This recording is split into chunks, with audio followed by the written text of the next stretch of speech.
Awesome. Good afternoon, everyone. And yeah, thank you for making the time to join us for the discussion today. If we haven't met before, my name is Jessica Ngwenya, and I am part of the COPAC team and the Climate Justice Charter movement. If you're new here, over the past couple of months, we have hosted a series of webinars exploring some of the possibilities and challenges around eco-mobility and clean energy public transport in South Africa. This focus emerges from the Climate Justice Charter itself, which views the climate crisis as a systemic issue which requires deep, just, systemic alternatives. And so the Charter outlines 14 systemic alternatives, one of which is transforming transport through eco-mobility and clean energy public transport. And so, yeah, over the past couple of months, we've had a chance to look at what it would look like to reorient our cities and communities to people through walking and cycling. And we've also looked at the realities of public transport and the possibilities of a deep, just transition in the sector. And so today we get to continue this conversation, and I'm joined by Greg McKeen, Professor James Chakwizira, and Gail Jennings. And yeah, we'll be looking at things like upward mobility and what that really means and looks like for the transport sector. I think for many of us, the car represents freedom, but is that really the case? And we'll be unpacking that and more. We'll also touch on climate change and its effects on rural mobility. And we know that South Africa is made up of different contexts and communities, and climate change impacts are often felt unevenly. And so, what does this look like for the transport sector? And then finally, we'll look at gender equity in transport. I think we often speak about transport in a general sense, but there is a gendered element that I think needs to be brought to the fore. And so I'm really excited for us to unpack this today. Just an overview of how we'll go through our discussion today is that each of our speakers will present, and then once all of them have presented, we'll open up the floor for questions, for comments, and discussion. So yeah, definitely listen attentively and keep track of your questions, and we'll engage with them afterwards. But I will leave it there and just hand over to our incredible speakers who've joined us today. Our first speaker for today is Greg McKeen. Greg is a Johannesburg-based CTO and hands-on technologist who works at the intersection of product engineering and real-world systems. His interest in public transport comes from a systems thinking perspective, how infrastructure, access, and mobility shape both economic opportunity and environmental outcomes, with a particular interest in how cities like Johannesburg, once home to an extensive tram network, can rethink mobility for a more sustainable and equitable future. And so, yeah, he brings a practical, builder-oriented lens to climate conversations, focusing on solutions that are not only visionary but implementable. Thank you, Greg, for joining us. You're welcome to share your screen. Thanks so much, Jessica. Let me do that now. Hi, everybody. Thank you so much for joining us. I think you'll see that there is a consistent theme through my presentation, which is mostly focused around a tram network. So I run a campaign called Trams for Josie. But in terms of this discussion, I want to focus a little bit on the middle class income trap, where as people move through the income levels, one of the first things that they will want to do for themselves is to buy their first car. And that's extremely important, as it gives them more access to opportunities, and opportunity to move from one area to another, but looking for jobs. But this creates an income trap, because as your income grows, you end up spending more of your income on transportation. So Joburg is growing, as it should. We need more people, more density. We're already a sprawling city with many people, more movement and opportunity. Many people have moved to Joburg to move up the income ladder, but with this creates an increase in demand. We've seen how the sprawling of Johannesburg has increased over the last 10 to 15, 20 years, and we can only imagine that that will continue. So your first car changes everything. It gives you freedom, it gives you status, and it gives you safety. When we talk about justice, we need to understand personal stories behind each of our own decisions and how the greater system plays a part in pushing us towards and away from certain choices. People don't just choose a first car lightly. It's usually a very heavy decision that is informed based on lots of principles, but the main one being freedom and access to opportunity. So as income increases, car ownership increases. It seems like a rational choice, and it is when it's one person in a system doing it. But it's not scalable when you're talking about hundreds of thousands of people. Each household optimizes for itself. That makes sense. Each household can only make decisions with the information that they have available. So there's a paradox at play. With more income means more car ownership, but there's still a limited supply of space, tar, and gravel. So this leads to increased congestion, more cars on the roads, more vehicles, increased travel time, increased stresses, and increased cost.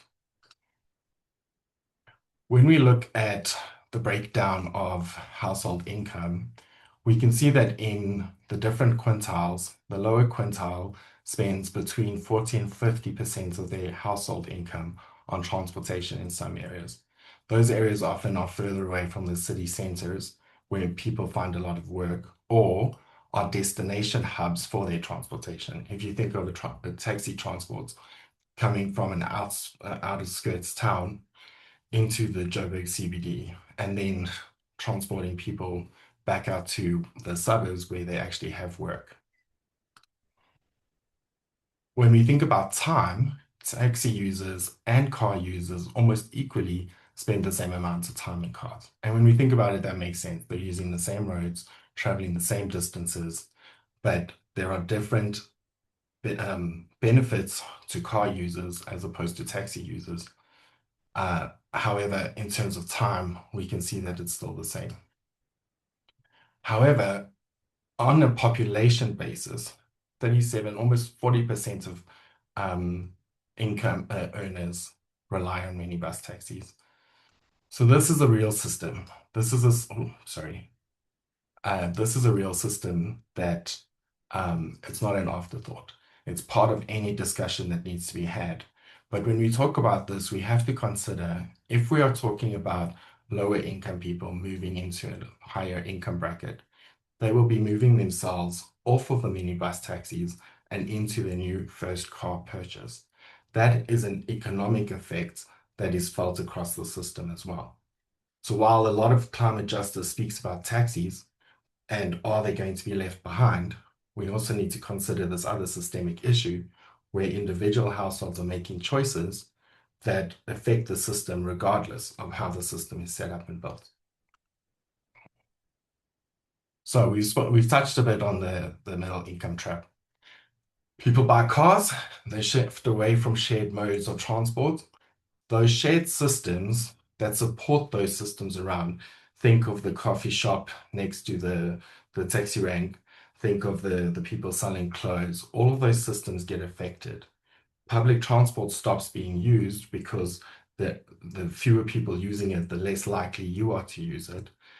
Public transport stagnates, pushes more people towards cars, and we increase this loop over and over again.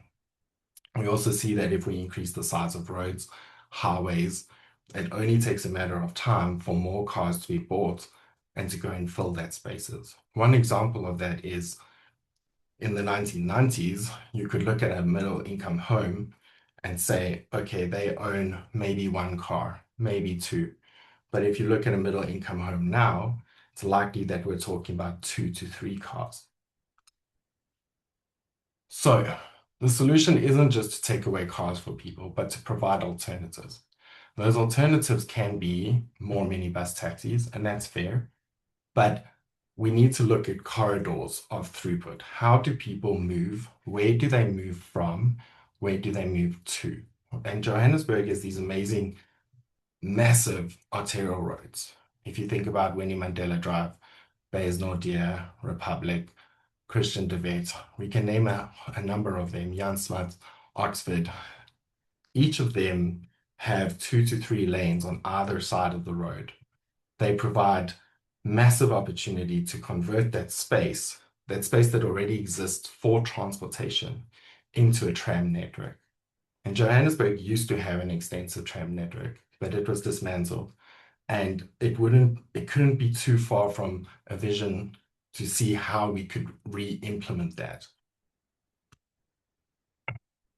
So in the next decade, we have a number of things that we need to consider that are systemic issues that are coming towards us. More people, more people will be immigrating to Joburg, as well as our own population base will be increasing. We have the same roads. Those, we cannot change them. We cannot add more space. We've also got higher costs coming. Wars, petrol costs, climate costs, carbon costs. But then there's also climate pressure. And climate pressure is where the discussion needs to be had, because it is felt most by the poorest. Poor people are often linked to lower health outcomes. They have less money to spend on adequate healthcare. They're often pushed to the outskirts of areas where they have increased transportation costs, but where pollution is higher. And so if you resolve the question of a middle income using many cars on the road, and you decrease the pollution created by those cars, you can also have an effect on all the different parts of the system, including the health and wealth of the lower income population. So how does that look long term? Well, we want to talk about a network, a system that is integrated across all spheres, where we emulate the best of systems across from other cities in the world. New York, Paris, they all have trams, they have buses, they have trains, they have taxis, and it's an integrated system that if you were to land in that city, you could make your way from point A to point B. And so if we were to look at a long-term vision of transportation in Johannesburg, we'd really consider how to take different parts that work and pull them together in the best ways. Taxi and buses can be feeder systems that take you to the first mile and the last mile. That's the distance between you and a tram station, a train station, a connected hub. So they can be part of an integrated system and do not need to be excluded. In fact, if you think about it, if you have more access to trams and trains, those who are using cars today might be more likely to use taxis in future, especially if they cover the last mile in a reliable and safe and cost-effective way. So we can think of trams and we can look at our key corridors. And I would invite you to, when you're driving down William Nicol or Winnie Mandela Drive and you're approaching Monte Casino, take a look. Consider that on this side of the road, there are 4 to 5 lanes, and on this side of the road, there are 4 to 5 lanes. And look at the amounts of traffic all driving in one direction. And ask yourself, is that the best way that we could build that system? Lastly, when we buy cars, we lock our own wealth into those cars. Often we're sending money overseas to German auto manufacturers, Chinese auto manufacturers, but that money does not circulate within our own economy. Same for the oil and the petrol and the gas.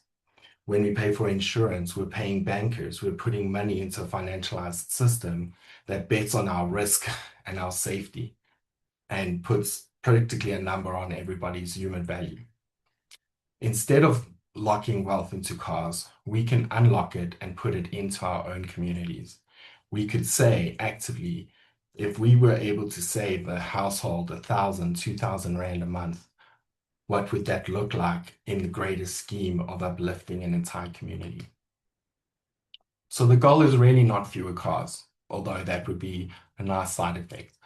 I don't think you could expect the middle class to get rid of their one car. That does provide freedom. However, do they need a second? Do they need a third? Does everybody need to be in a single driver in one car? Is there not other opportunities that we could have? There are places in the world where a family will have one car and use it as a means to get you to the closest hub and then you move on your way. So choice means a credible backup, frequent transit, safe walking, and cycling links. Driving can stay optional, and we can have options for everybody else. So make the first car optional and not a debt trap. And that is it. Thank you. That's Trans for Josie. You can follow the hashtag on Instagram and TikTok if you'd like to see more videos. Thank you very much. Thanks, Jessica. I'm going to stop sharing now. Thank you so much for that, Greg. I found that really interesting. I love the idea of not just getting rid of cars, but providing integrated alternatives. And I think this is really relevant in cities, particularly African cities, where we know that the population is growing and many people will be living in cities. And so we need to really deeply consider how we build transport systems in these spaces. So thank you for that. Um, our next speaker joined us in the last webinar and sort of gave us an introduction into looking at mobility and transport in South Africa. And he's joining us again. We have Professor James Chakwizira, who is a full professor in the Faculty of Science, Engineering, and Agriculture at the University of Venda, and an extraordinary professor at Northwest University. He's got experience across Africa, Asia, and Europe, where he has taught, published, and consulted on a wide range of transport, spatial planning, and sustainable development projects. His work spans rural and urban transportation, regional development, climate adaptation, smart cities, and sustainable human settlements. He is also the co-editor of The Green Economy in the Transport Sector, a case study of Limpopo Province, South Africa, and his research focuses on transportation planning, infrastructure, and innovative approaches to addressing both local and global planning challenges.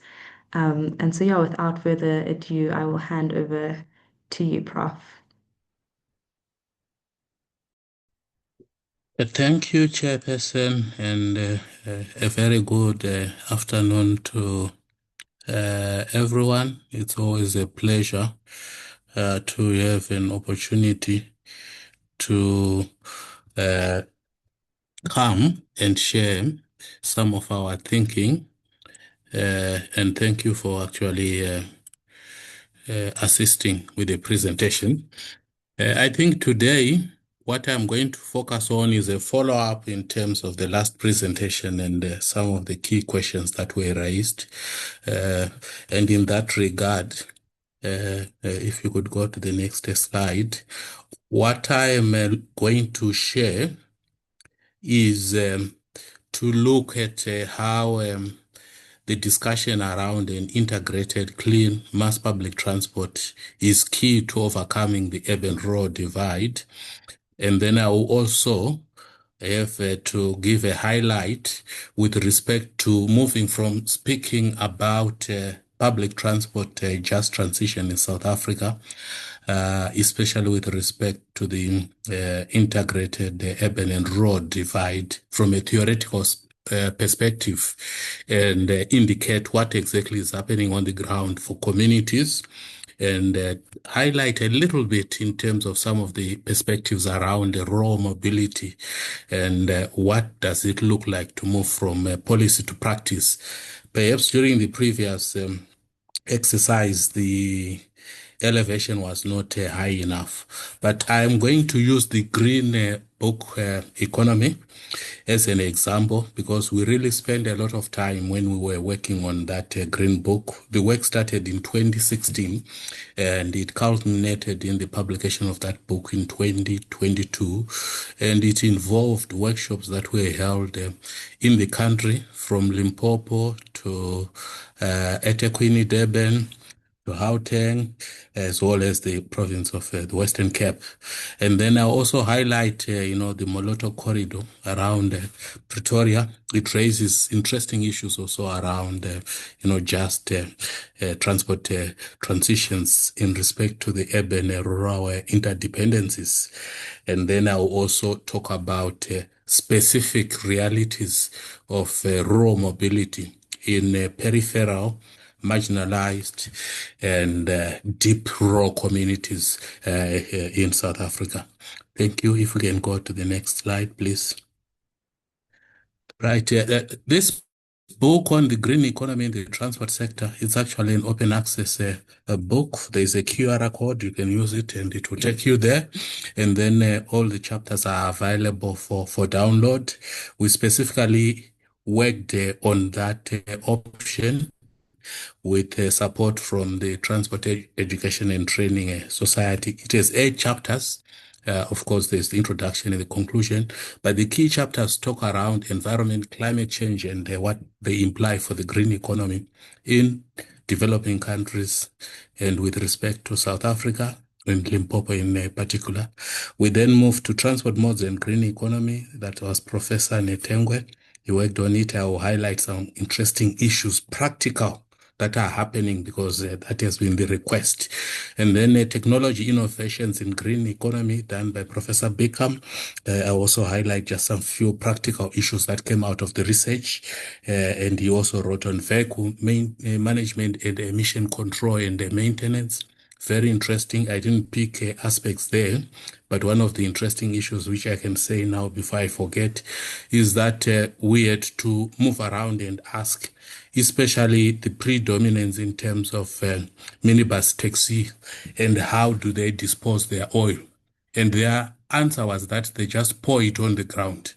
And that should tell you in terms of environmental management some of the key challenges that we are sitting with. Then we had skills and knowledge transfer for transitioning into a green economy. And then, of course, I did the regulatory frameworks. If we could move to the next slide, please. This slide now is very interesting because what it does is it gives us a real idea in terms of the modal split of travelers using particular modes of transport. And here we only district that was excluded was Sekhukhune. But we can see, for example, from Vhembe district, Mopani district, Capricorn, Waterberg, what is really happening on the ground in communities as requested is that the car mode is quite dominant, as you can see, followed by the taxi mode. You can even see that the taxi mode at times is actually very prevalent, like in Mopani, they're at 62%. And then the bus is actually quite low, especially in Waterberg, Capricorn, and Mopane, but quite heavy in Vhembe district. And then walking is also quite a predominant mode, which you can understand because of the nature of the rural nature of these districts, and also Limpopo province is predominantly rural. But also what is interesting is then for you to look at the consumer's preferred mode of transport. When we ask them what is the mode of transport they prefer, and exactly like what my colleague was talking about, you hear that if you look at the car, for example, in Mopani, where in fact people also don't have cars, many cars in terms of the research, but the bulk, 87.5%, would prefer to use a car. And that has serious implications around how we move towards, the green economy in terms of moving towards those modes that are more efficient and reduce carbon dioxide emissions. And when we look at other modes such as walking, it's high in Vhembe, but in all the other areas, it's actually 10% or less. And then the bus, which is much more efficient than, the car or the taxi in terms of, carrying people and the amount of, emissions per person unit area, you would find it's quite low at around approximately 5%. But we also see an interesting issue, which is people would prefer to carpool if possible. Except in Mopani. So that tells us some ideas around what we can do and what we can do. If you could go to the next slide, please. Then in terms of an interest to shift towards green transport, There was a general lack of interest in cycling, walking, and car sharing, ultimately. Factors that influence these decisions were the type of businesses that people engage in, the distance to work because of the geographical and spatial history of the country, and the cost and lack of general awareness on even also substitutes for traveling, such as how you can use information technology and perhaps have meetings online and substitute the need for a physical meeting. Evidence suggests a general lack of readiness with regards to a shift towards green transportation. But here's the interesting issue. 49% of the respondents indicated interest in hybrid and electric cars if subsidized, and if there is also a green traveling allowance. Thank you. If we could go to the next slide. Then in terms of technology innovations in green transport, which was done by Professor Peter Beacom, what came out, which is very interesting and key, is that there was a gap in terms of the green information technologies that are there. And then colleagues as well as stakeholders from TVETs, universities, etc., said there was need to learn new softwares relevant to green transport technology and interpretation of those graphical symbols. And around emission control handling skills, there was a need to be able to operate and test equipment such as batteries, biofuels, electrical wares, as you move, from the combustion engine to more of, the electrical and green transport systems, and that they needed to be able to identify motor vehicle emission levels and their effects on the environment, so that you can assist in terms of that green movement in the absence of explicit policy. For example, in terms of car retirement schemes, you can drive a car here in South Africa until forever. Let me put it that way.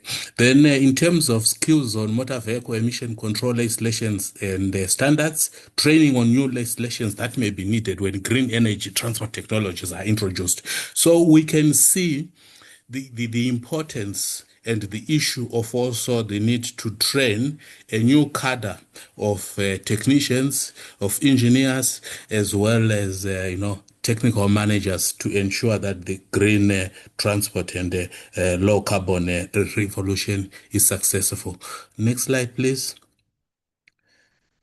Then in terms of the skills and knowledge transfer for transitioning into the green economy done by Prof. Odio with Prof. Makungo and Prof. Umsioki, we saw that there was, for example, Makura biofuel project.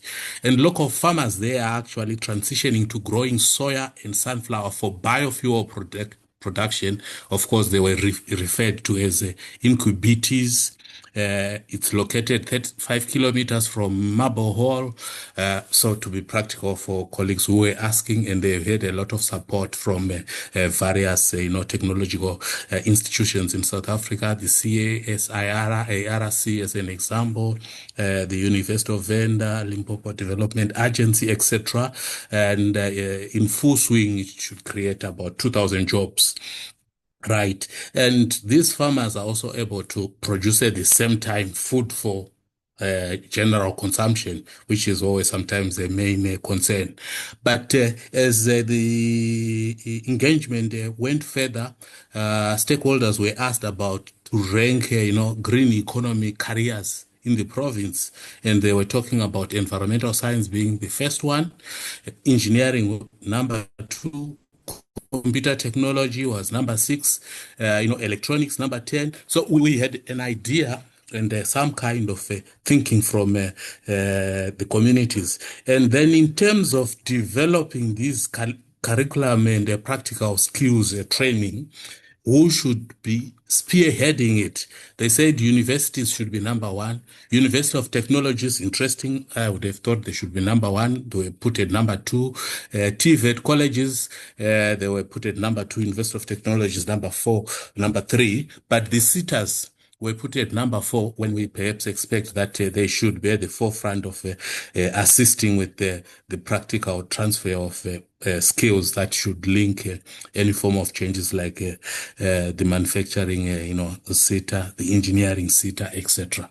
But this is what is coming on the ground. If we can go to the next slide, please.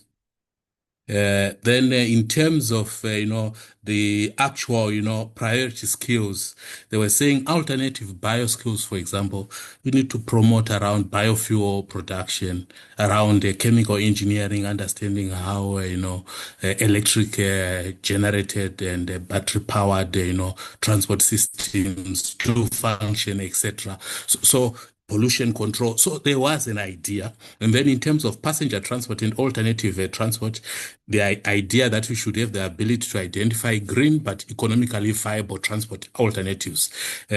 How we could establish, for example, carpool networks, because that's what was coming out. Or in terms of the automotive industry now, how you would look at industrial engineering skills that are aimed at producing, for example, electric cars, electric buses, etc., battery powered, equipment instead of, oil generated and supported equipment. And it goes right through to freight and logistics. Thank you. If we would go to the other slides, I just want to give highlights. And then in terms of regulatory frameworks, when we picked at some of the options that we can think about, and my colleague before was talking about it, for example, the bus rapid transport, it was seen that it could be an alternative, but it was around 23%. Promotion of non-motorized transport was around 28%. Smart and integrated planning, which would include the seamless, ticketing integrated systems, it was actually at 38%, and others at 4%. And then in terms of ensuring that there's funding to support this transition, there was a clear indication that there's need for a green transport or carbon friendly or neutral industrial fund. It was quite high, at 10%. Of course, you have green transport corridors, which might link with the example around Winnie Mandela. The eco-mobility initiatives, carbon tax, as well as tax rebates, rebates for those who might buy, for example, cars that are electric cars, or for car sharing, car pooling, it's better than a person who would just drive their car alone. Next slide, please. And then in Limpopo province, they said if we want to have a green transition, decarbonization in full, what was very key was that we have to look at a package of interventions which should cover the whole value chain of green transportation development, from policy development to technological innovation to vehicle management and emission control to green skills development, and also ensuring that you have practical skills. So it tells us when you go for actual solutions, it's not about picking and choosing. It's about coming with a basket that is integrated and a response to the various aspects that tend to act as barriers in accelerated green transitions. Next slide, please. And then in terms of regulatory frameworks, policies, norms, and standards, the highlight was, on average, we have actually the existence of legislative and policy framework, which you find even at national level as minimum requirements, but they are not enough. 2, there is also the absence of a provincial green transport policy in Limpopo province specifically. Of course, at the national level, we have the transport green policy, but specific to a province. And then you could try to take it to a district municipality, local municipality, then you'll find those gaps are becoming more amplified. Then the absence or inadequate coverage of green transport courses in Limpopo province, you could reflect to your province, your area, etc. There is a lack of critical mass of skilled green transport experts and specialists in the province, but you can upscale it. Then there is inadequate green transport procurement, budgeting, accounting, technologies, and manufacturing value add setups. And 6, there is the lack or absence of a recognized and known green transport advocacy or lobby.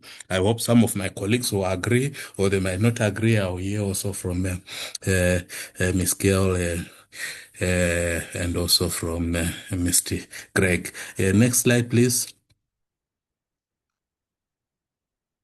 I think this is about Moloto Corridor. I won't spend much time, but the issue is if you look at about 750 to about 1,000, 750 buses traveling every day from Kwamhlanga via Winterveld to Pretoria, then it has always raised an issue that perhaps there is need to think about, an alternative mode of transport which is more carbon friendly and reduces emissions. And the idea was to have a Moloto rail corridor, but it has been suspended or it's in abeyance because in terms of the economic viability model, it does not make sense now. But in the meantime, you've seen a lot of improvements around the corridor in terms of the roads, the intersections, in order to allow for better movement of transport. But perhaps there is need to think harder in terms of how do you also ensure that those buses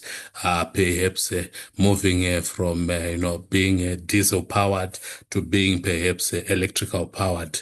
But then there are those benefits in practical terms in saying, in as much as you move towards green transition, how do people embed themselves? How do people benefit? Because these are the real issues that, I was asked to talk about. Do we get employment?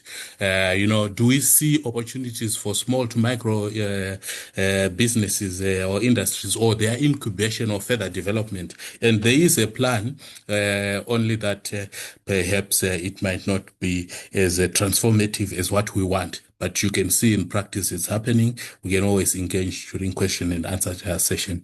If you could go to the next slide, I'll just talk about, I think I'll skip this one in interest of time, but it shows something is happening, but there are challenges. I'll end on this one, where you find the next one here. This is my last slide. Thank you very much. In terms of improved rural access and mobility, I think rural areas are not identical to urban areas. And what is interesting is that the department has a clear thinking in terms of the road transport strategy around how perhaps there could be also an integrated rapid rural planning transport network. But issues of funding, readiness, and fit for purpose do come around there. But we need to think about inclusivity there, perhaps gendered mobility, but we have been working on various forms of, projects. I remember this is actually in Albert Lutuli municipality, and we are talking about Mpuluzi River, this one. So this was prior to the intervention, but you have to come with interventions that are fit for purpose. And I'm happy that this bridge has withstand the changes in terms of climate change. Students used to have to move there. They would remove their shoes, almost, make sure they are wearing shorts or the trousers are up the sleeves to walk past this river. And you can imagine during the rainy season, it would become worse, but you can come up with appropriate, non-motorized, footbridges of a resilient nature that could help, but that are appropriate for that purpose. With that, perhaps let me end there, and thank you very much for the opportunity to engage in discussions later on. Thank you.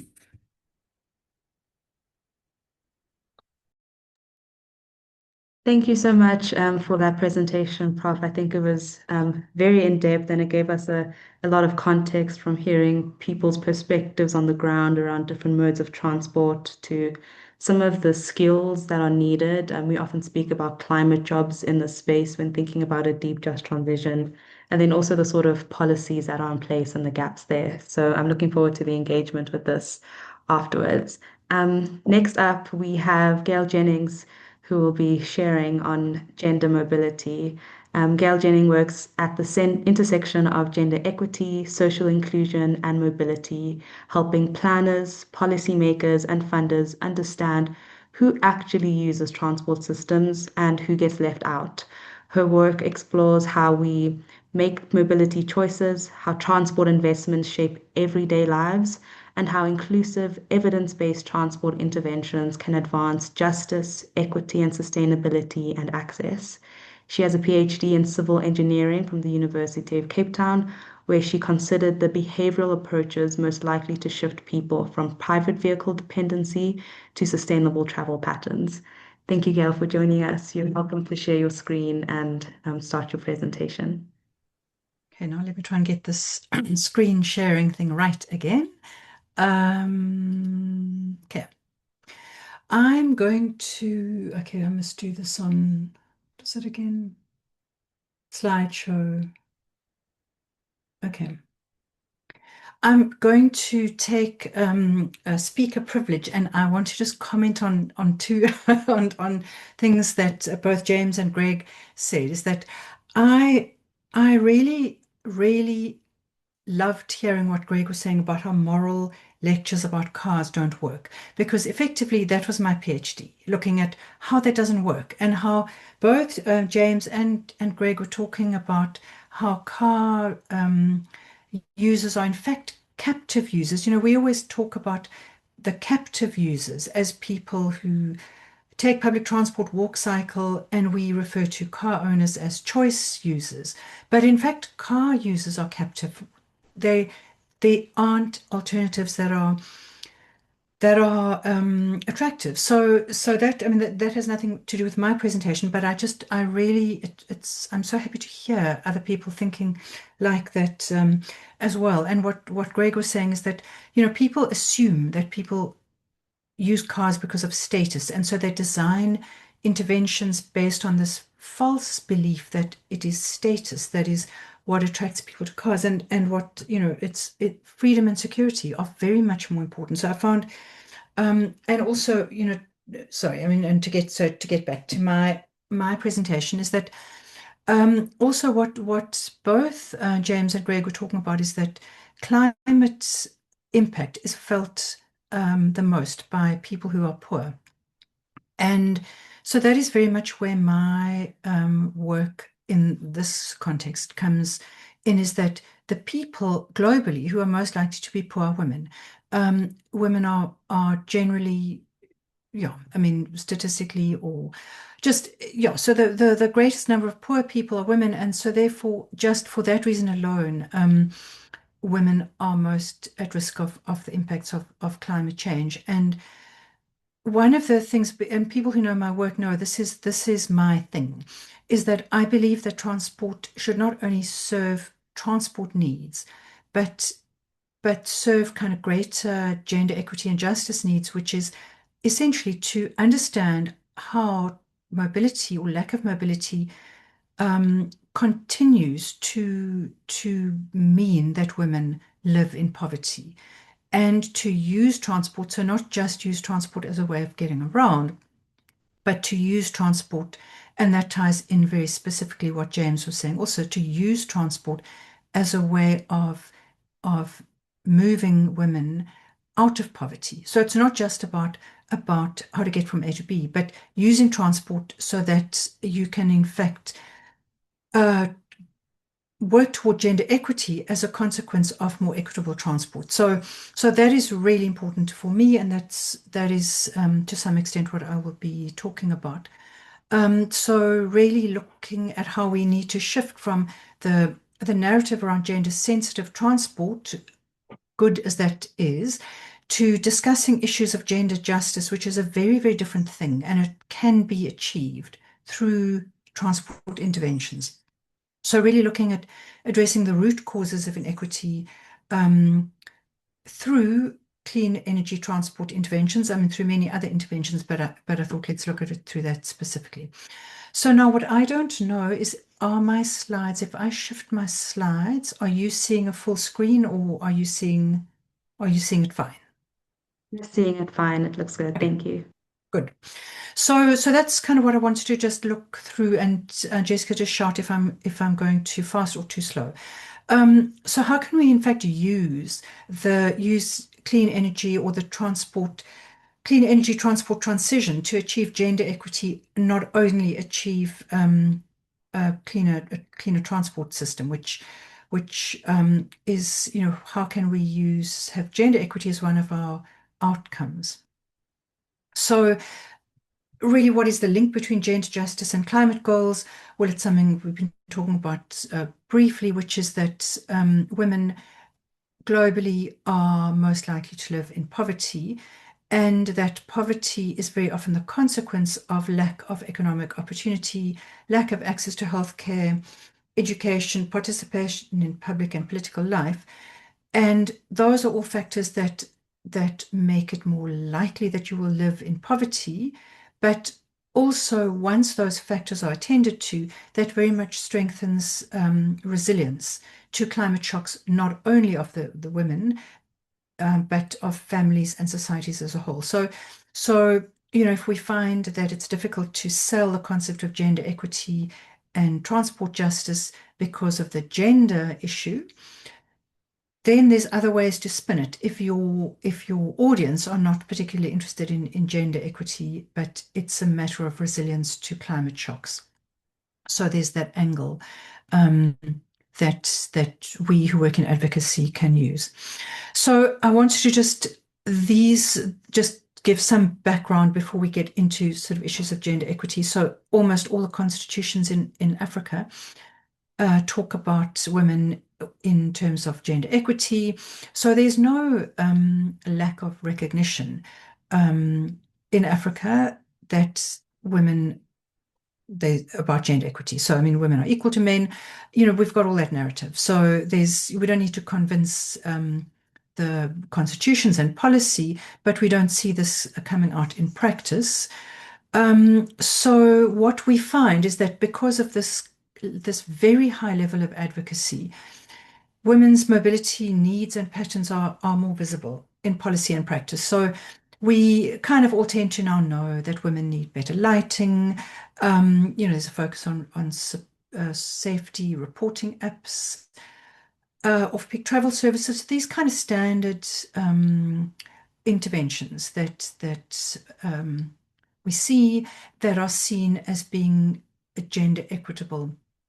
And now we can kind of tick that box and on we go.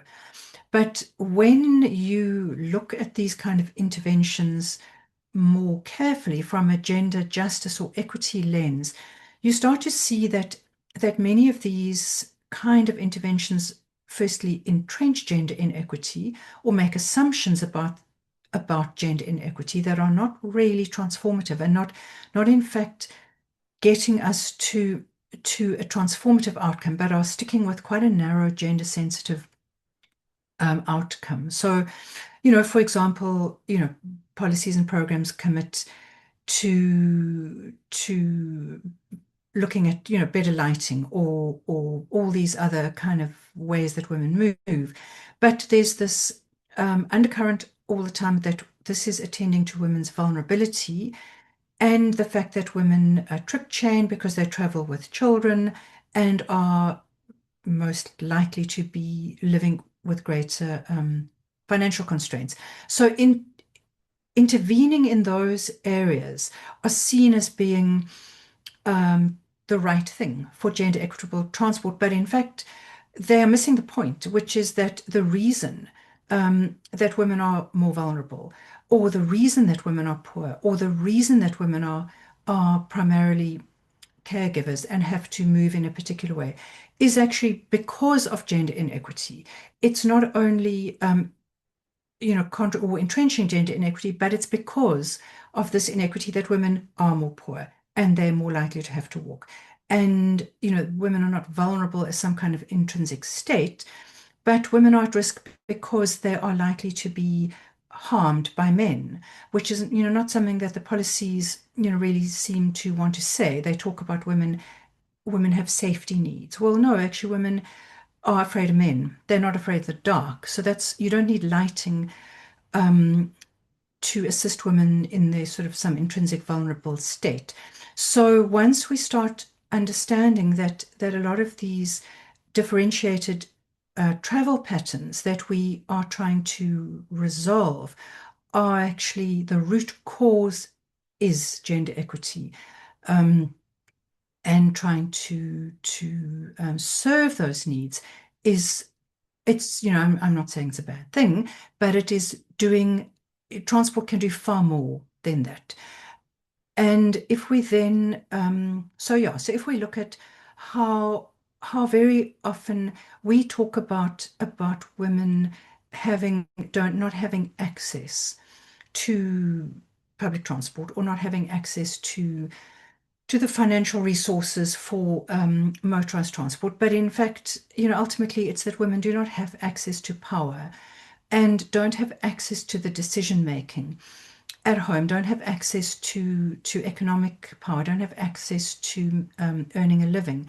So this kind of vulnerable state is in fact a social state. It's not an individual state. And as we know, transport is an incredibly powerful social intervention. So we need to start thinking about using transport and access to really shift this entirely different outcome. And so I'm kind of going quickly because I don't think we've got too much time, but really, access is still very much understood when we come to transport planning as, how far away from a public transport stop do you live, or planning that, everyone should be within 800 meters of a public transport stop. Not really understanding that, giving women access to a public transport stop is a very different thing to giving women access to the power to make a decision about how they are going to travel or where they are going to travel to, or are they going to travel in order to earn a living or to gain education. So so I mean, really what we need to start looking at is putting gender justice into mobility planning, not only trying to meet the kind of narrow proximal needs of women.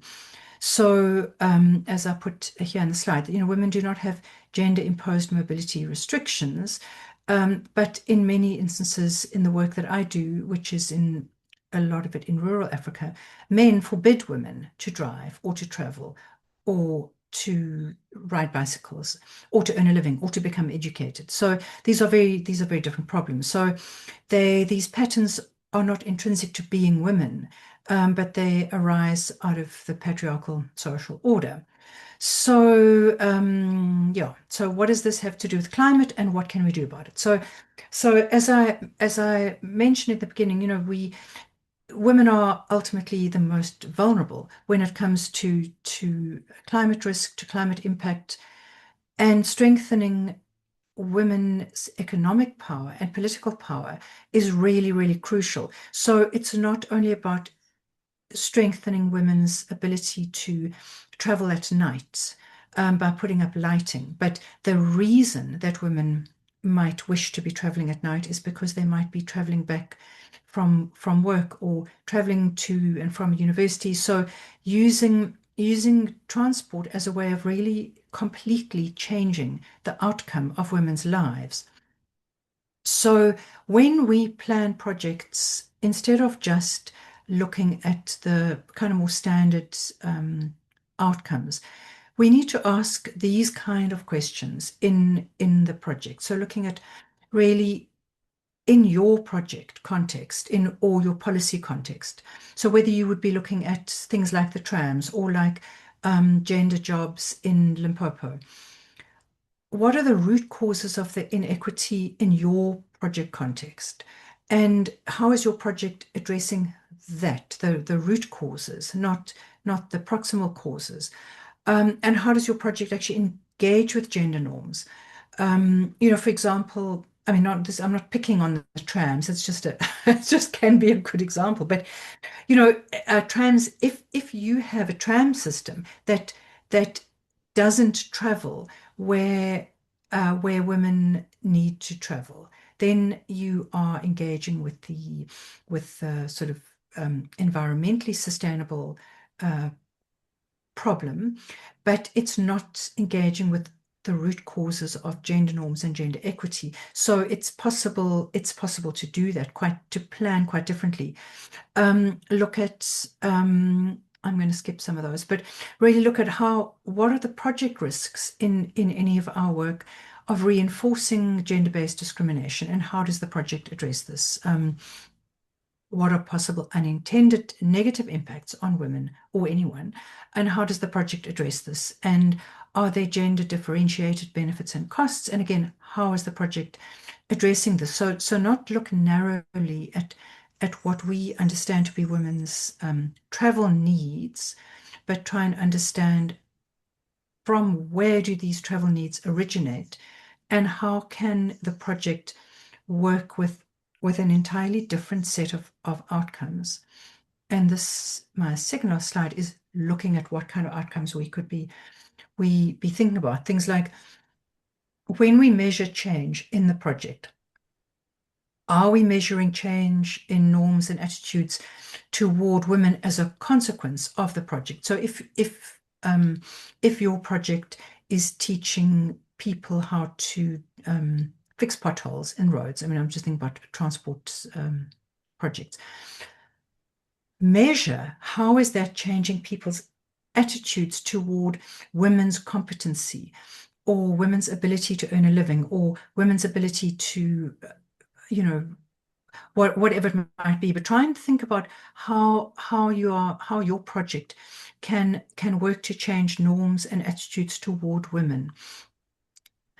And is the project, or are you seeing shifts in the way that women are now able to spend their time as a consequence of this project? Are there changes in women's participation in traditionally male-dominated sectors and roles? So look at, are you seeing more women working as supervisors? Often we count how many women are say working on a project, but these are women working in quite lowly positions. So are we seeing changes in that women are supervising a group of men as road workers? Are we seeing changes in decision-making patterns? So as a consequence of your transport project, are women now able to make totally different decisions about where their children go to school, whether their children go to school, because they have better control of the finances? Are we seeing shifts in control of household finances? So if your project is enabling women to become more economically independent, what are they now able to do? What decisions are they now able to make? All of which leads to entirely different outcomes, like girl children are more likely to go to school if their mothers are economically independent and able to decide who goes to school. All of which means, an entirely different world, not just an entirely different way of traveling. So that was like a rapid kind of scan of how we can use transport to not just think in terms of resilience, like in terms of what kind of bitumen is used on a road, or how look at those kind of ideas about climate resilience, but really understand that climate resilience depends on societies being resilient, and societies are much more likely to be resilient if they are equitable. So how can we use transport to change that and to move toward gender equity and gender justice? And any thoughts and questions, I'm very happy to talk about or think about any of these.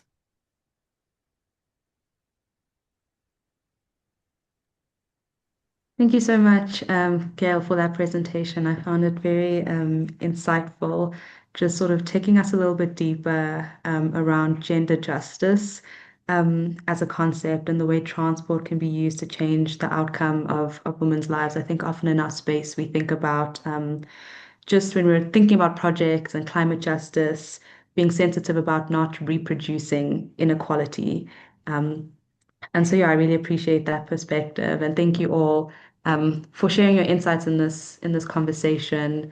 And I think we've touched on a lot of different interlinking elements, from urban mobility to rural mobility to gender justice in transport. And I think it's opened up the space for very rich discussion. And so, yeah, I'd love to take this opportunity to open up the floor to some questions and yeah, comments around the presentations that we've heard. You're welcome to drop your question in the chat, and I'm happy to read it there.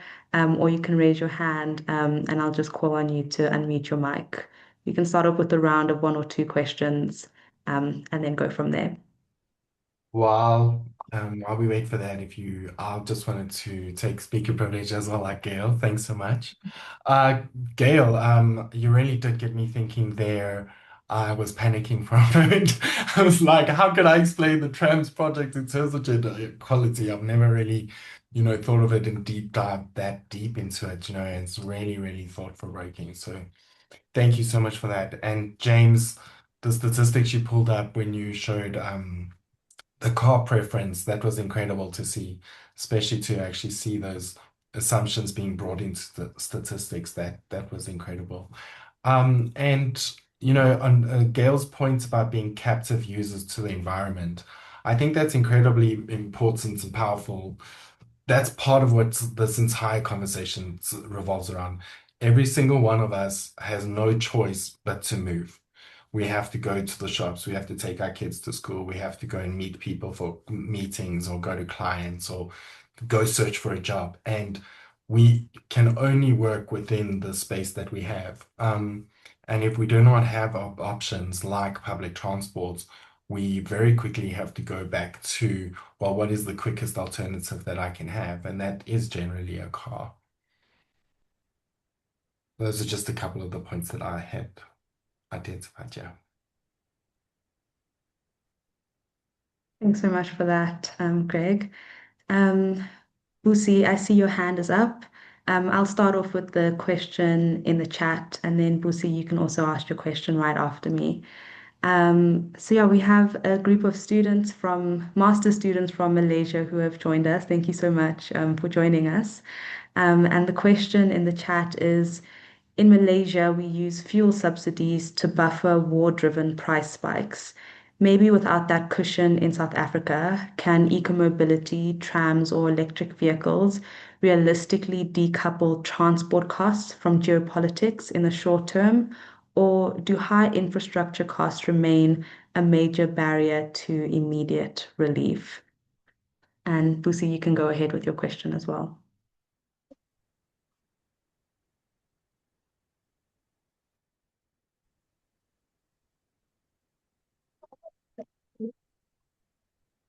Hello, somehow Um, I lost my network. I'm not sure if you did ask me to speak because I had my hand up.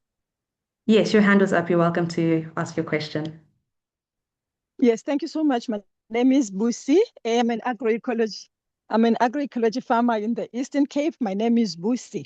Yeah, I just wanted to check with this transport transition, green transport. Are you collaborating with the transitions in food systems? Because as a participant for just transition in food systems, I found with the energy transition, there wasn't much collaboration with the other sectors in the value chain. And I'm even wondering now for the transport, are you having to collaborate with the food systems? Because I will tell you why. As a farmer, in a farm and being connected with farmers in the villages, and we are like recommending or very much into local food systems, and where also we need to be reducing the transport for distribution of food, such that then people are able to adopt and recommend local production of food, which even COVID showed us it is something that can be done. So I wanted to know, do you collaborate with the civil society and farmers and all these networks that are dealing with the food systems? Because I see a lot of collaboration there, but I don't see it done in a practical way. I'll find that there are silos.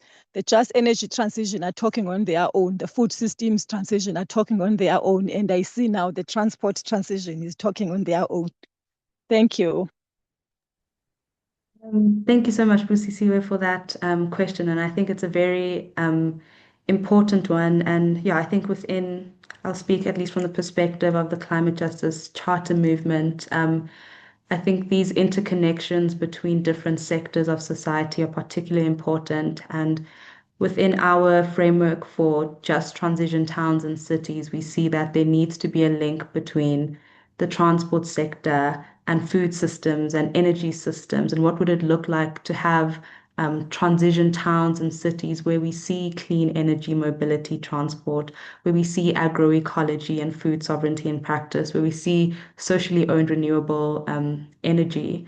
And so, yeah, I think it's really important for us to have those links and not operate in silos. But yeah, I'll throw back to the speakers to maybe share some comments or thoughts around these questions. I'll jump in on the Malaysia question. Unfortunately, I don't have much to say on the transport food. I have a whole aquaponics interest that we could talk about, but that's a bit separate.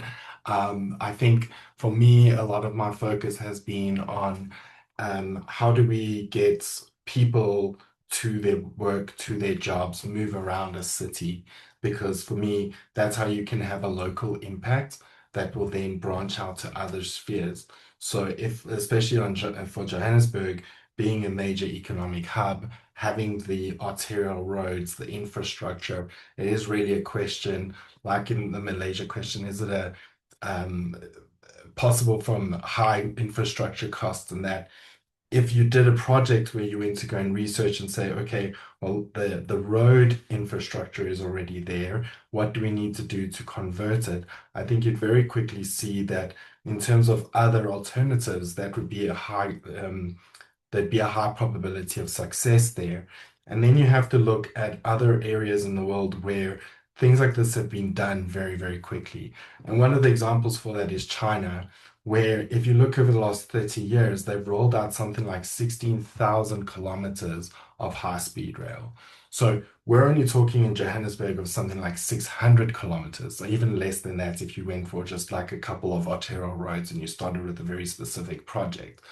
But in terms of a short-term rollout to buffer against the global energy crisis and the war, the problem with this idea is that it requires a lot of political will and conversations between various parties, including the taxi industry, vehicle manufacturers. There are lots of interests that would want to fight against it. But my view is that you'd have to bring those stakeholders to the table and say, here is a painting of what the next 10 to 15 or even 20 years of the world looks like. We're looking at climate problems. We're looking at increased gas costs. We're looking at wars that get perpetuated and we can't be insulated from it. So what is it that we can do to move together in this direction? But is it short term? In terms of what I'm talking about, probably not. But there is, there are headwinds that are coming along. I was reading an article now on News 24 about how the rail infrastructure will be devolved to municipalities in a coordinated plan. So City of Cape Town's been pushing for, but they're going to do it with Gauteng first. So there is major opportunities that we can look at there. The last part I will just say about the trams conversation, the reason I'm trying to lead it the way I'm doing with a ground network of people who engage with the topic and understand the various dynamics of it, because when I speak to friends or strangers, they'll tell me, what about the taxi industry or what about this? There are lots of conversations that get brought up to start. To have those conversations outside of politics, outside of whether it's a certain political party pushing it against another political party. Because for me, this is a movement for the people because it affects us in our daily lives. So I know that doesn't quite explain the question, but I can't, yeah, it's not a short term. I'm hoping in the next 5 years we figure out how to do this. Thanks so much for that, Greg. I'm not sure if there's anyone else who maybe wants to comment on that. Gail or James, you're welcome to now. Thank you, Jessica, and thank you, Mrs. Siwe, for that question from the Eastern Cape with respect to the levels of intensity in collaborating during the grain transport project in Limpopo, especially with the Department of Agriculture. I think you point a sweet kind of issue where in as much as we collaborated in terms of the actual workshops, we invited colleagues from the Department of Agriculture, from local up to provincial level and even from national. But perhaps we could have done it much more deeper, perhaps differently, in terms of having co-incubated the project together. I think the type of inputs that we could have got if we had walked the journey together would have been slightly refined than what perhaps we got. So I think scope for greater, collaboration does exist. And I've also been finding that, like what you are saying, we have a lot of parallel transitions initiatives. I know of a land just, transition, initiative. I will not indicate where from. Of course, there is the food systems, transitions, etc.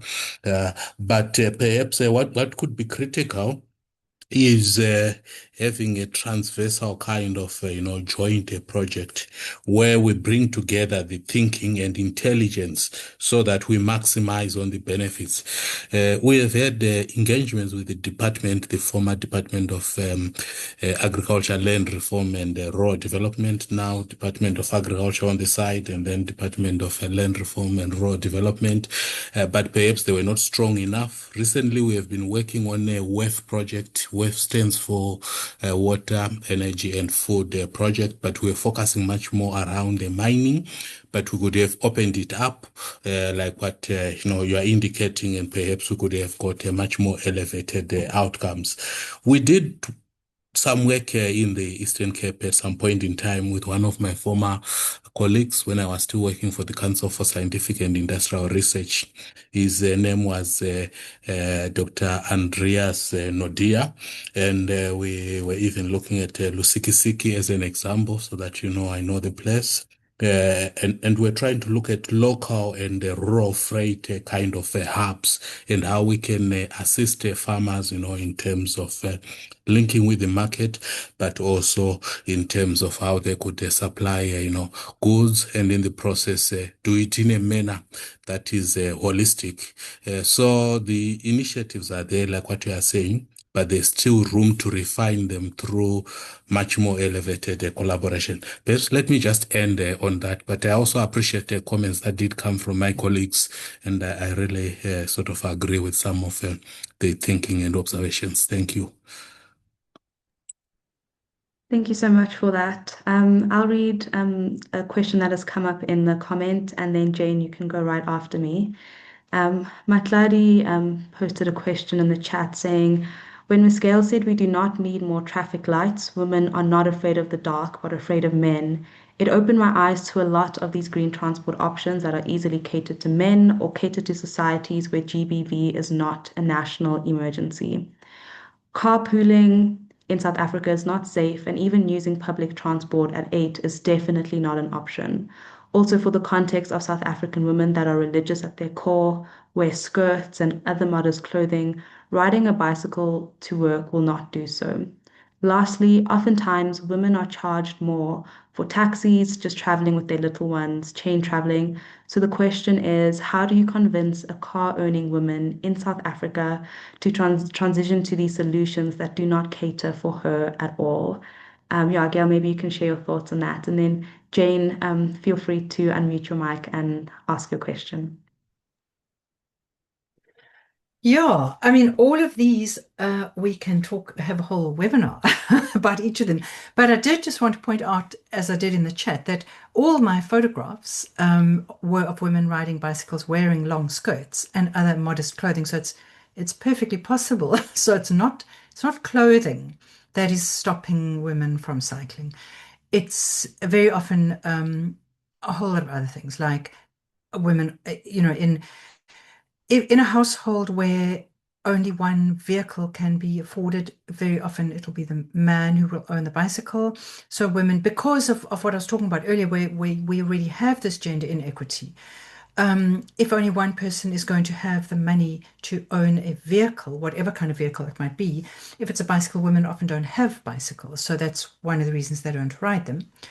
And all of this research I'm actually not talking about in South Africa. South Africa is slightly different. But often women don't ride because their husbands might not want them to ride. But it will never be issues of clothing. As you can see, all of those, they just take a wrapper and wrap it around whatever other clothes they're wearing. So their skirt. Also, they tend to ride different kinds of bicycles, as I was also saying in one of the responses. So you can get a bicycle where your chain is enclosed. So it's not a fancy sports bicycle, but so you don't get grease on your clothing and your skirt doesn't get caught in the chain. So it's the kind of bicycle. But also, I mean, these women, I took a picture of women at an antenatal class. So most of them were about 7, 8 months pregnant and were riding to the clinic in on their bicycles. So so it's really attitude. It's not, yeah, South Africans just, yeah, South Africans have got an issue around around riding, and that's a whole different conversation. Um, but around how do we convince a car-owning women to transfer to other solutions? I mean, I think that is what was so important about what Greg was saying earlier, is that we tend to fixate on this belief that people want to own a car because it's high status, and so we need to make public transport high status, and therefore people will take public transport. That's not why people don't take public transport. It's because of safety, and also often it's because of privacy. I mean, for many women that I've worked with who live, say, in Khayelitsha, who own a car, it's sometimes the only time that they are ever alone is when they're in a car. Otherwise, you're living in a house with your kids and your grandmother and your mother and your mother-in-law, and this is your chance to be on your own. So I think to convince a car-owning women to try to use other solutions, I think the answer is twofold. One is also very important. Again, what Greg was saying is that there's nothing, it's not a moral failing to own a car. It's not your fault that you drive a car. It's the whole system is set up to make it easier for you to drive. So all these moralizing behavior change things are just wrong. Um, but also, it shouldn't be that you can't own a car, but it's that you need to use it when it's the most suitable mode of transport. So, in many instances, for middle income people, it's about trying to prevent, if I can use that word, people from owning a second car. So, have one car in the family and work around that. So it's not like you shouldn't own a car or you shouldn't drive a car, but we need to understand what is it that a car is giving you that other modes are not, rather than making these assumptions that what it is that a car is giving you. So, I mean, I think I've answered both. Yeah, Gail, both yeah, yeah. I want to jump in there quickly as well because I just want to land on your gender equity, and then we can get to Jane. Well, I've got a friend who moved to Ireland, and one of the reasons that she moved was because she could put her 10-year-old son onto a tram and send him to school in Mm, the morning. That relieved her from that hours pick up, drop off where she had to work and do meetings. She still had her own car, but it meant that in the morning and afternoon, he would leave, mm, go out the door, and then he would come back home. And there was a sense of safety, direction. The tram station isn't too far away, but it is still something of a walk. However, I pointed out to her that walk is exactly the same distance he would have had to travel in South Africa to get from the primary school to the front door of her home. The only difference was that sense of safety, that sense of security, the sense that she could send her son out into the mm, world at 10 years old and be free of that stress and that worry. So I think it is also just a question of not saying to a woman, no, you can't have a car, men can only, or this, no one's allowed a car.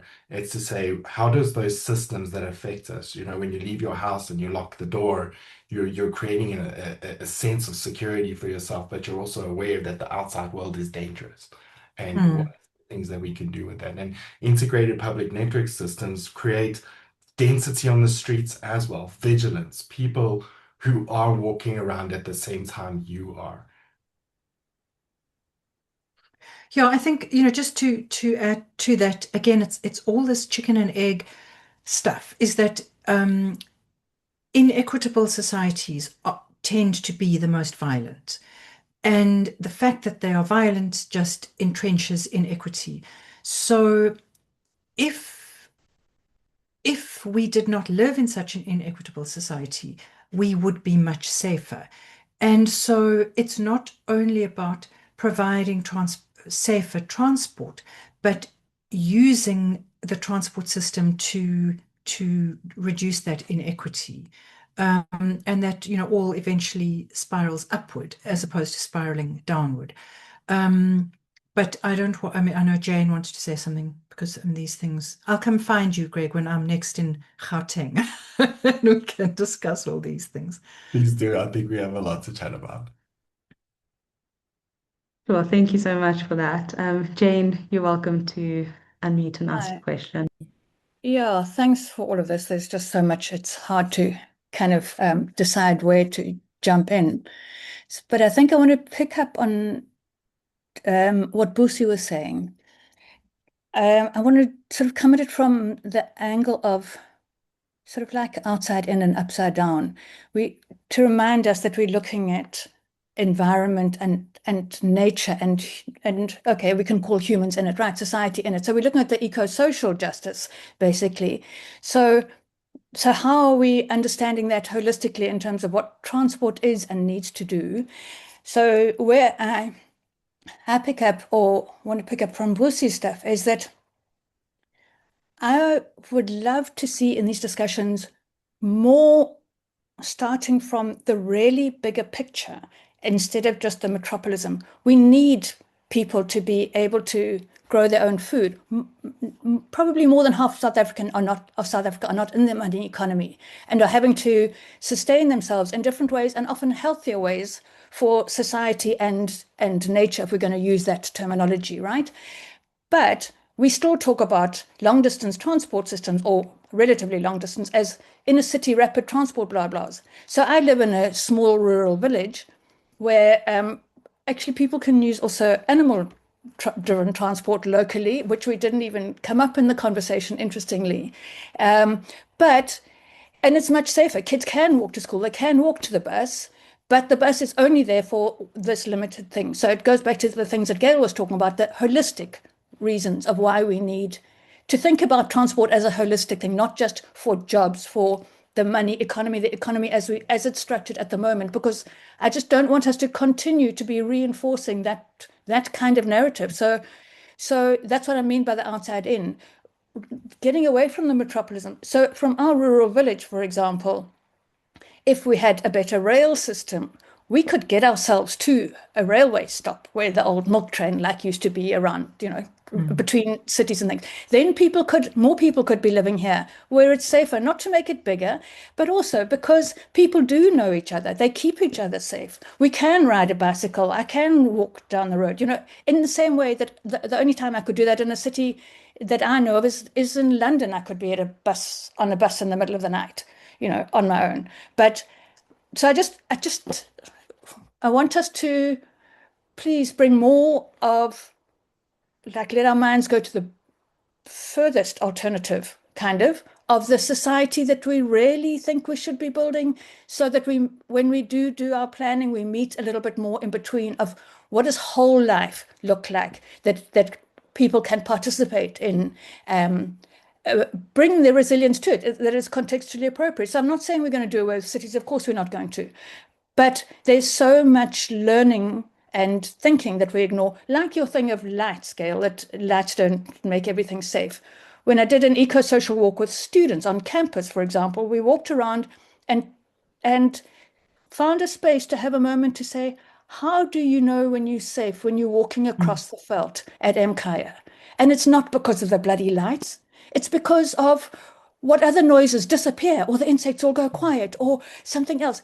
We know these things, but we drown them out with the efficient model and always this heavy carbon footprint model. As really, in actual fact, they go together. So I just wanted to put in a plea for that broad picture. Thanks.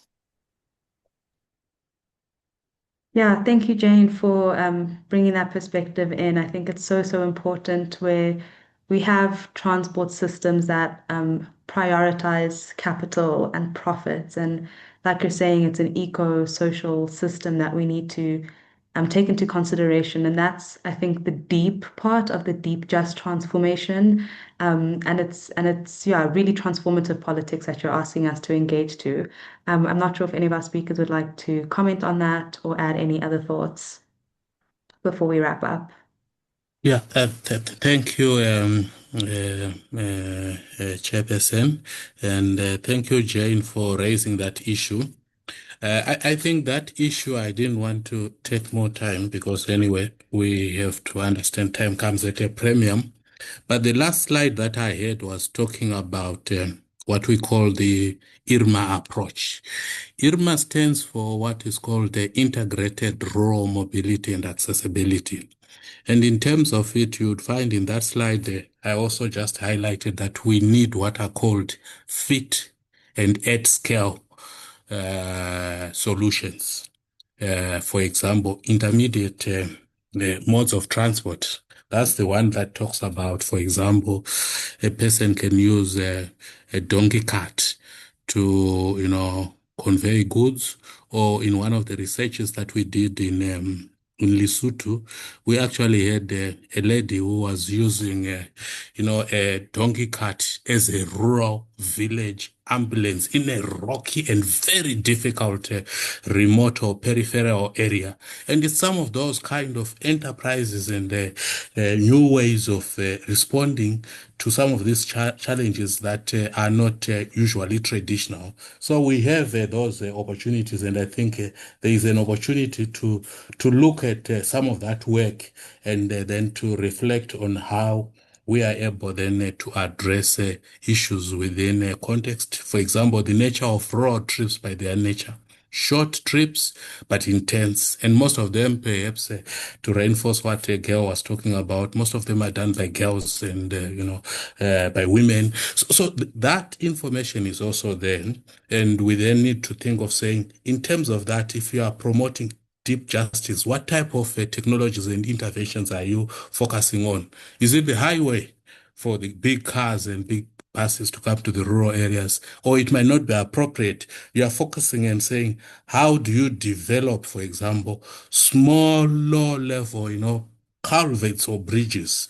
How do you develop footbridges? How do you also ensure that, the linkages to the nearest health facility, nearest, perhaps, service center is at an acceptable level? And of course, when you look at that, then it becomes quite interesting. And lastly, around issues of also trying to get ourselves to the same level of developments as the developed countries. In 2009, we did a car ownership modeling study for South Africa, and those findings are still relevant even though we are in 2025. And what the majority of people said was that they are not prepared to use even the public bus transport system because it's not reliable, it's not efficient, and the standards are not acceptable to them. And despite the fact that we had, the guru in terms of BRTs, Dr. Lloyd Wright, helping the department from 2008 up to almost 2015,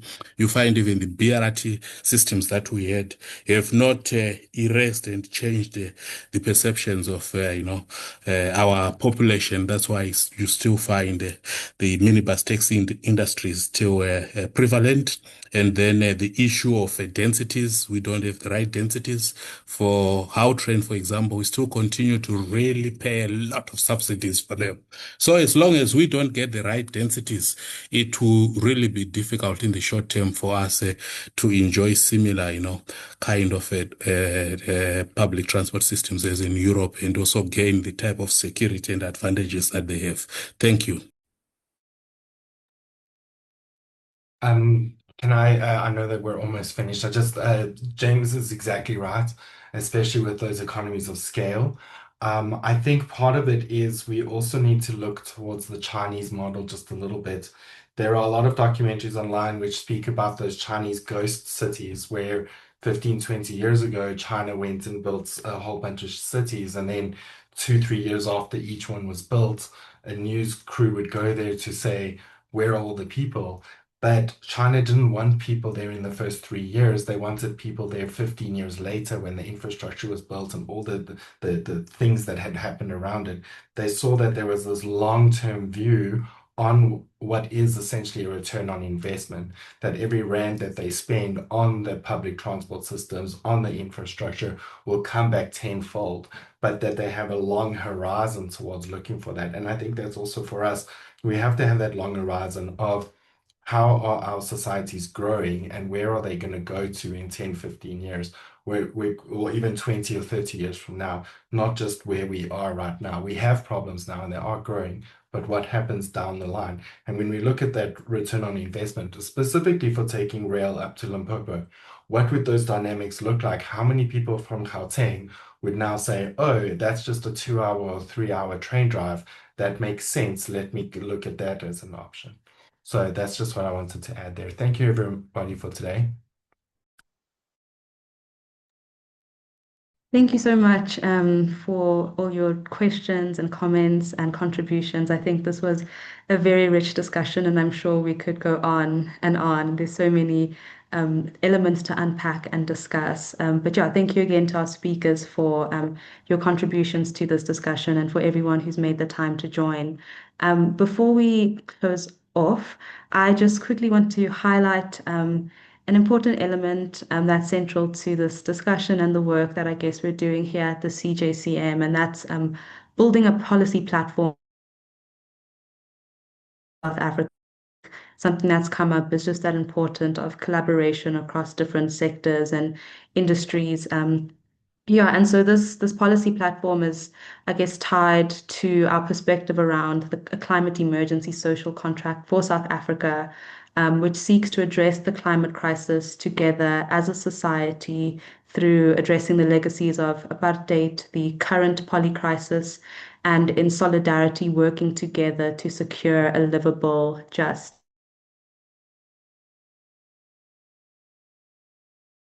eco-mobility and clean energy public transport, that we would love your input on and your take on. I think even just from this webinar, I think there's a lot of reading that I still need to do. Thank you, James, for just recommending that green book and these questions that you suggested, Gail, when we think about projects that we're doing, I think is something that we need to consider in our policy.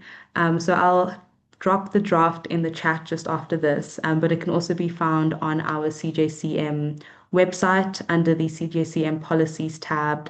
And yeah, I think it's important that we have policies that are informed by communities, workplaces, sectors.